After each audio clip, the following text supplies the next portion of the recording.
UFC 238 was a dope card. I was really looking forward to it, mainly because of the Tony Ferguson versus Donald Cerrone fight, which did not fully disappoint. It didn't disappoint, but I'll expound on that in a bit when I get up to that fight. And I'll leave that one for last because that was like my main event. You know what I mean? Like that's the one that I was really, really watching for. And then the co-main event and the main event were both great, and rightfully so for being the co-main event and main event. I'm just a fan of both Cowboy and Tony Ferguson, and stylistically the matchup was just like a dream watch for a viewer. So Henry Cejudo, which was the headline of the main event, went up against Marlin Mirage, and Henry Cejudo won in a third round TKO, becoming the bantamweight champion, as well as his existing flyweight championship. So he's the 125 and 135 pound champion. So just to give you guys a little bit of background, if you don't know or don't remember, TJ Dillashaw was the 125 pound champion. TJ Dillashaw went up to... Oh, I'm sorry. The other way around.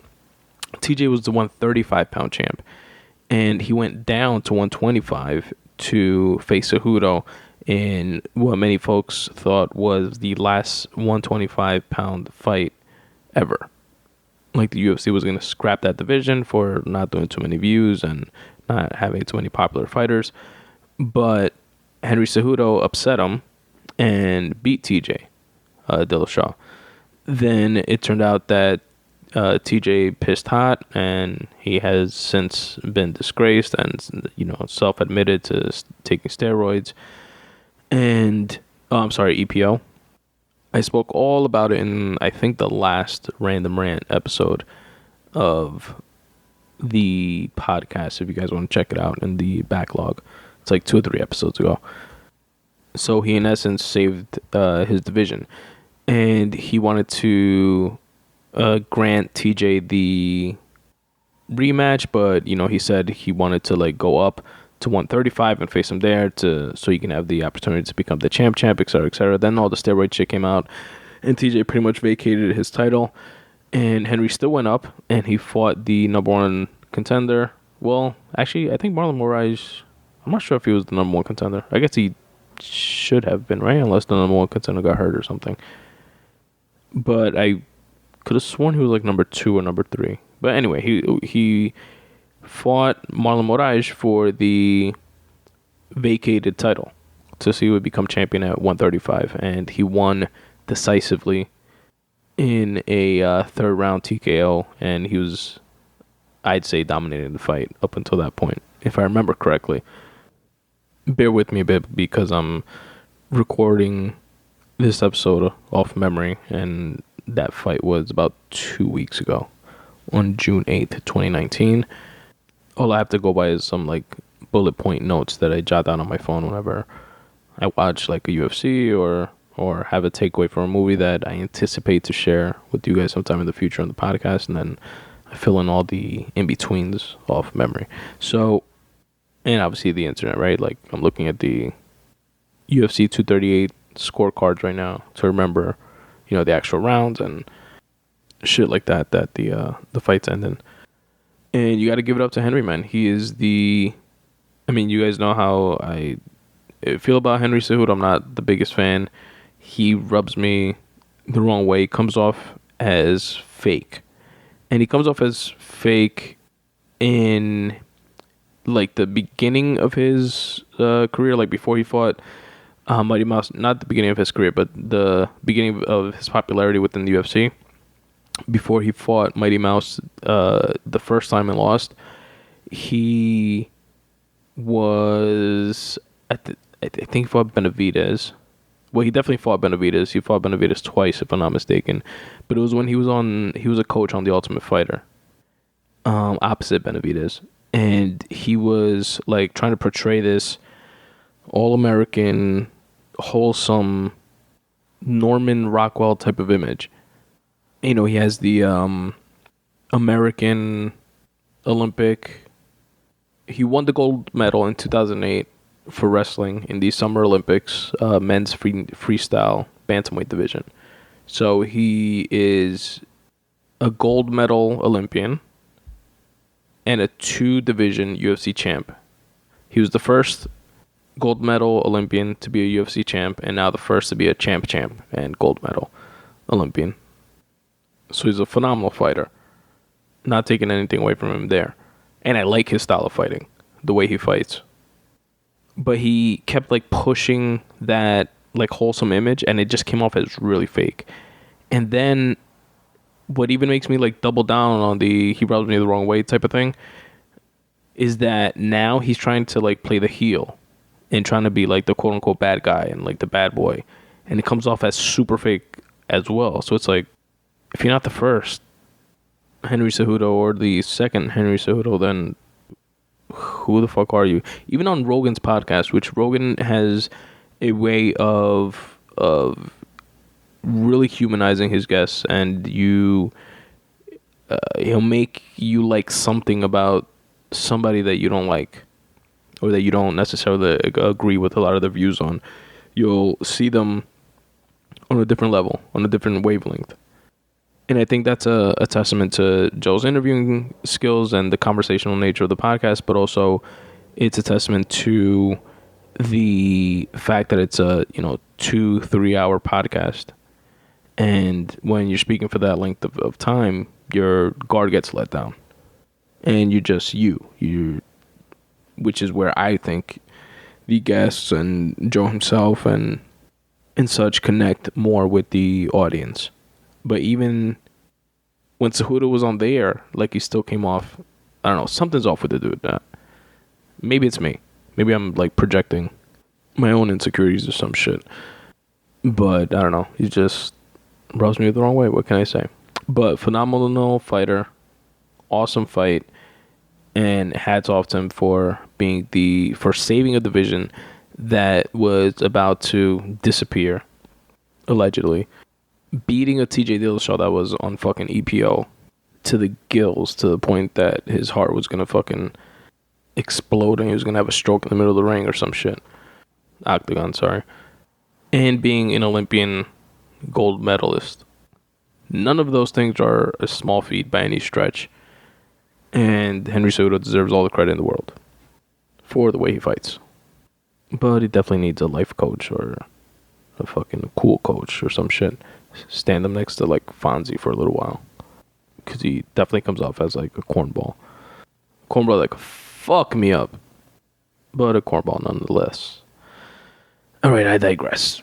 Next up is Valentina Shevchenko, who knocked out Jessica Ai, defending her flyweight title in the co-main event of the evening. And she knocked out Jessica Ai the way that Manny Pacquiao was knocked out by Marquez. Like, it was a devastating knockout, and Shevchenko is just scary. She gave Jessica a head kick that just knocked her out cold. I haven't seen a head kick like that since the iconic Holly Holm knocking out Ronda Rousey to give her first loss head kick. And she just stayed knocked out for a minute. You know what I saw, speaking of not devastating knockouts, which I didn't watch the fight. I heard what happened, but didn't see it until I looked it up recently, a couple days ago, is the Rose Namajunas knockout. She was winning the fight against Jessica Andrade by... This was in UFC 237, by the way, if you guys want to like look it up. By, in my opinion, just like outclassing her. You know, she had the movement, she had like more angles to her striking, and she seemed to be dominating everywhere when the fight went to the ground as well. But Jessica Andrade just like overpowered her. She's like strong as fuck. And she picked up to slam Rose, and instead of Rose like moving with the slam and or like switching positions. She stayed holding on to Andrade's arm to try to like transition somehow into like a Kimura, it seemed like. But she was in an awkward position, and Jessica Andrade dropped her literally on her neck. Like, it looked like her neck broke or something, and just knocked her out cold with that slam, and became the new champion in that division, which is the 115 division. And that was just a devastating knockout. But yeah, Shevchenko just head kick knocked out Jessica Ai in a dope fight. And Shevchenko is a beast. She's 17-3. She is the 125 pound champion. She came down from 135 and is the only person that I know that has gone 5 rounds with the scariest woman on the planet, especially after she starched and knocked out the previous to that scariest woman on the planet, Cyborg, Miss Amanda Nunes. Valentina Shevchenko went 5 rounds with Nunes, the fucking knockout machine Nunes, and stood toe-to-toe with her. She lost that fight. This was back in 2017, but she was able to hang. You know what I mean? She was able to take Amanda to decision and give Amanda trouble. And that was 2 years ago. She has since improved, 2 years worth of improvement. But then again, I'm sure Amanda has as well. Would it be interesting if them two matched up, if their paths crossed again sometime in the future? But Amanda's the 135 pound champ. But since she's, pretty much cleared out that division, I could see the marketing wizards at UFC trying to align a champ women's division fight. And if Shevchenko keeps it up and Nunes stays active and doesn't retire, like I think I heard rumors of that she wanted to retire after like another fight or two, it'd be pretty dope to see. Now, the last fight I'm going to speak about is the fight I was looking forward to more than any of them, and it was the third to last fight, a lightweight matchup between Donald Cowboy Cerrone and Tony Ferguson. Tony El Cucuy. El Cucuy. It's Cucuy, but to me I'm Dominican, so I say like Cuco. Tony's, I believe, Mexican, or like half Mexican and half something else. And they apparently call it El Cucuy. What it stands for is monster. Unless El Cucuy stands for something else altogether that I don't know about. But El Cuco would be the monster in Spanish. Dominican Spanish, anyway. I was looking forward to this fight like crazy. Just stylistically, matchup-wise, Cowboy is the type that he's going to stand with you. He's going to be super technical and strike with you and come forward. And he loves fighting. He enjoys fighting. You can see that he enjoys it while he's doing it. And Tony Ferguson is super athletic, super creative, strikes from all types of weird angles and throws a lot of elbows that cut from different directions.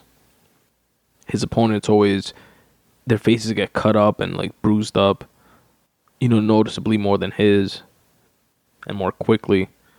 He's an Eddie Bravo black belt, 10th planet black belt. Cerrone's ground game is underrated as well. So it was just like going to be a dope matchup no matter what. And it ended in a TKO victory for Tony Ferguson in round 2. And it wasn't because Tony was knocking out or, in the process of knocking out Cerrone or anything like that. But he did fuck up Cerrone's face. His eye was like super swollen, nose was broken, and it was almost closed shut, his eye, which was so swollen. And in between rounds, what Cerrone did was blow his nose, and you're not supposed to do that when, apparently, I learned this, during after watching this fight and hearing Cerrone's comments and all the UFC pundits, MMA pundits, or whatever, speaking about it. When you have like a bloody broken nose like that and your eye is swollen, if you blow your nose, like you release air into your eye instead of letting it out or something like that. And immediately when he did that, his eye just swelled shut, completely shut. Like the doctors came in and they called off the fight and didn't allow him to continue fighting because of that. But it seemed as the first round progressed, it was head to head, back and forth, but slowly progressing in the direction of Tony Ferguson. And if you just look at their faces after the fact, that shows, that Tony was doing more damage at the very least. So it sucks that we weren't able to see that fight go the distance, or at least end at the hands of one of the two. Something that sucked is that Tony definitely hit Cowboy after the bell rang for the first round. He hit him with like a 2-piece. And it was definitely a late hit. But even Cowboy said himself that that wasn't like the hit that fucked up his nose or his eye or whatever. But it came off, like initially it just came off as like a dirty punch. Like the bell clearly rang. Tony was like in the swing of things. Fighters say that, when they're in there, they're seeing red. They just keep going. So it's hard to just shut it off and turn it off. But Cowboy was able to, Like Cowboy was defending and striking back. And as soon as the bell rang, he put his arms down and Tony hit him like 2 more times in the face. So that definitely wasn't cool. It would be dope for them to run it back. And if they do, I would say maybe, I don't know when Khabib and Poirier are fighting, because this is that same division. I think it's in September, if I'm not mistaken. I think that's enough time for both Tony Ferguson and Cowboy to have training camps and just run it back. Run back a rematch. Do it on that same card, because the winner of Cowboy and Tony Ferguson is the number 1 contender, which is going to have to go up against whoever wins between Khabib and Poirier in their unification bout. So that to me makes all the sense in the world to do. I know I definitely want to see that fight again, and it'll align Khabib and Poirier on, pretty much put them on the same schedule as Tony Ferguson and Cerrone in terms of giving them time to like rest, and they won't have any scheduling issues basically with them. They'll be able to both have the same rest time, the same fight camp time, same promotion time, etc., in between fights or after that fight to then fight each other. And definitely not looking past Poirier, because it would be dope if Poirier won against Khabib, but he's definitely the underdog, and the fight that many folks have been wanting to see, including myself, for a long time, is Tony Ferguson versus Khabib. That would be sick. But yeah, that's all I got for you fine folks in terms of UFC 238. Let me know what you guys thought. Hit me up in the comments below, or at me on Twitter, @Spun Today, or email me through my website.